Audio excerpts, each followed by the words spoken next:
Et on va le lire encore et on va le comprendre.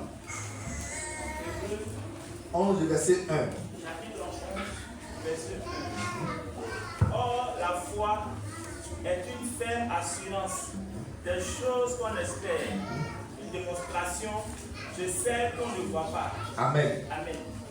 Et voilà ce que la Bible me dit. Il me dit que la foi, c'est une ferme assurance.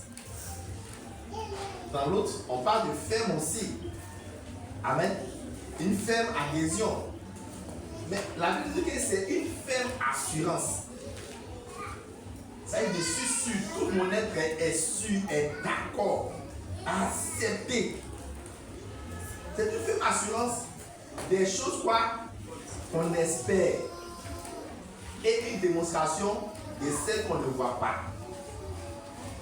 Ici, la Bible nous définit la foi comme étant une adhésion, mais pour des choses à venir, pour des choses futures, pour des choses auxquelles on se projette, pour des choses auxquelles on s'attend, pour des choses auxquelles on veut avoir, pour des choses auxquelles Dieu nous prépare à conquérir. Amen. La foi des hommes, selon la Bible, c'est une adhésion simple. Mais pour Dieu, c'est une projection. C'est une conviction des choses du futur. Les hommes nous parlent d'une adhésion, mais pour Dieu, il nous projette dans l'avenir. Il nous projette pour des choses que nous voulons avoir. Il nous projette pour des choses auxquelles nous prions. Il nous projette pour des choses que nous attendons. Il nous projette pour des choses que nous avons entendues, auxquelles nous attendons une réponse. Il nous projette pour des résultats futurs. Voilà comment la Bible définit la foi. Il dit que la foi est une ferme assurance des choses qu'on espère. Une ferme assurance de quelque chose que tu attends. Une ferme assurance d'un avenir meilleur. Une ferme assurance d'un projet que tu veux réaliser. Une ferme assurance de quelque chose que tu sais que ça va exister dans ta vie. Une ferme assurance dans le projet de Dieu. Une ferme assurance dans les prophéties de Dieu. Une ferme assurance d'une prophétie que Dieu t'a dit ou un homme t'a dit. Une assurance d'un mariage. Une assurance d'un travail. Une assurance d'un projet. Une assurance de quelque chose que tu attends et tu sais que Dieu est capable de réaliser, auquel tu mets ta conviction, auquel tu mets ta projection, auquel tu mets tes moyens, auquel tu mets ton idée, auquel tu mets toute ta force, toute ton énergie pour que ces choses-là aboutissent. Voilà comment la Bible nous définit la foi. Amen. Amen. Amen. Amen. Est-ce que nous fait comprendre? Est-ce qu'on comprend un peu la foi? Comment la Bible définit la foi?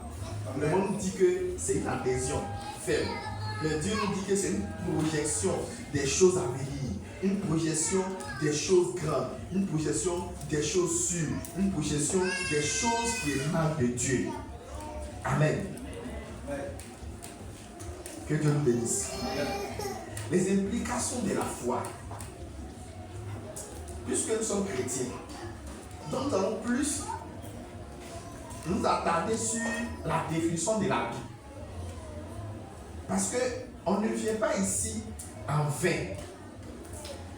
C'est en venant ici aujourd'hui matin, tu as exprimé ta foi. En venant t'asseoir pour écouter la parole de Dieu, tu as exprimé la foi. En venant pour dire, je viens pour adorer Dieu déjà, c'est l'expression de la foi déjà. Là, tu viens pour te préparer déjà pour des choses meilleures. Tu viens là pour te préparer pour des choses éternelles. Tu viens là pour te préparer pour des choses qui n'ont rien à voir avec ce que nous vivons sur cette terre-là, mais te projettent dans les choses à venir. Amen. Comme je l'ai dit, les implications de la foi. Nous allons lire ce même dans Hébreux 1, on va le verset 1 à 6. On va lire,